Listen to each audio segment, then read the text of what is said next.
4 reasons why Skanderbeg is Albania's national hero. Every country probably has one or more national heroes that gave their all for the people and set them on the right path. For the United States of America, one of them is George Washington. For Singapore, it is Lee Kuan Yew. The Albanian people are not left out. Skanderbeg, whose real name is George Castrioti, was nicknamed the Dragon of Albania, is a national hero to the Albanian people. There's no way to visit the country and not hear of Skanderbeg, his exploits, and why he's an important personality.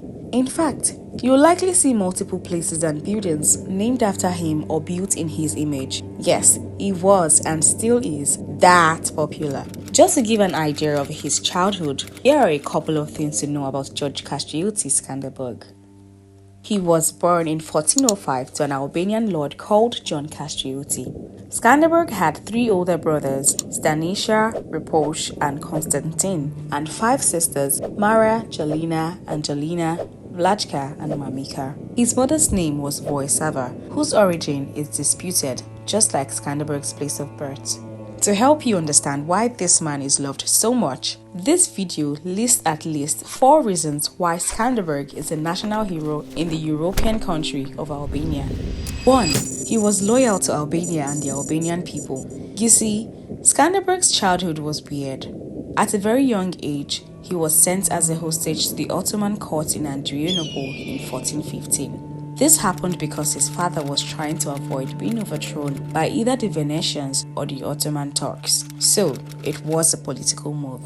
At the Ottoman court, Skanderbeg received military training for years and even became a commander in the Ottoman army. Now, imagine how good and skillful he must have been to rise to the position of commander. He was also converted to Islam from Christianity and acquired a new name, Alexander, or in Turkish, Iskander. But in all of this, Skanderbeg never forgot his Albanian roots and people. He soon declared war and rebelled against the Ottoman Empire. He was always loyal to his roots.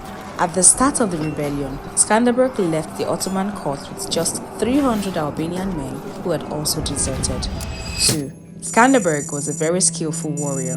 After showing his loyalty to the Albanian people, Skanderbeg also proved to them how skillful he was. And with his skill, he fought and won many battles against the Ottoman Empire and other armies. Sometimes, Skanderbeg even personally led warriors to battles and won. He was also renowned for always coming up with a master strategy to defeat enemies. To understand just how impressive this is, you should know that a lot of the battles that Skanderbeg won were fought with lesser men on his side.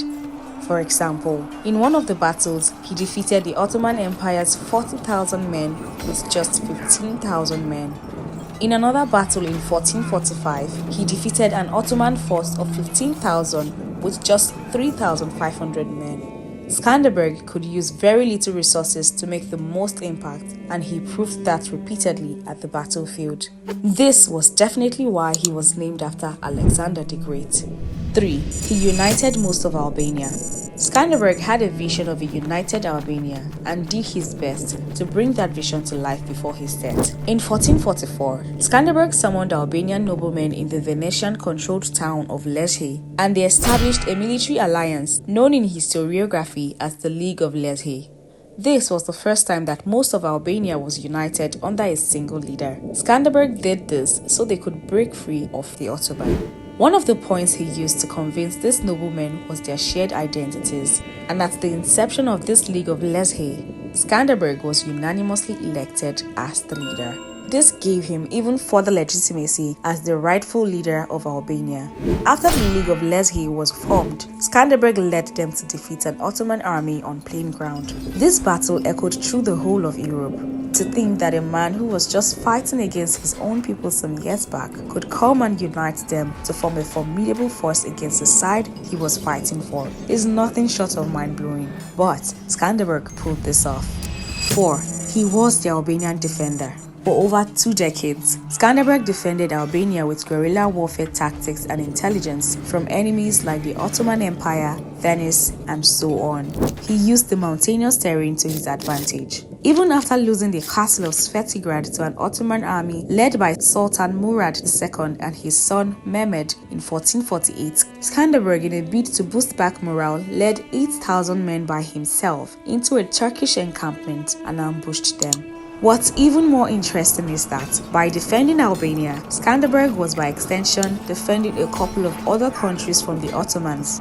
He was even able to raise financial support from the Venetians because they needed the Ottomans to be distracted as opposed to coming for Western Europe.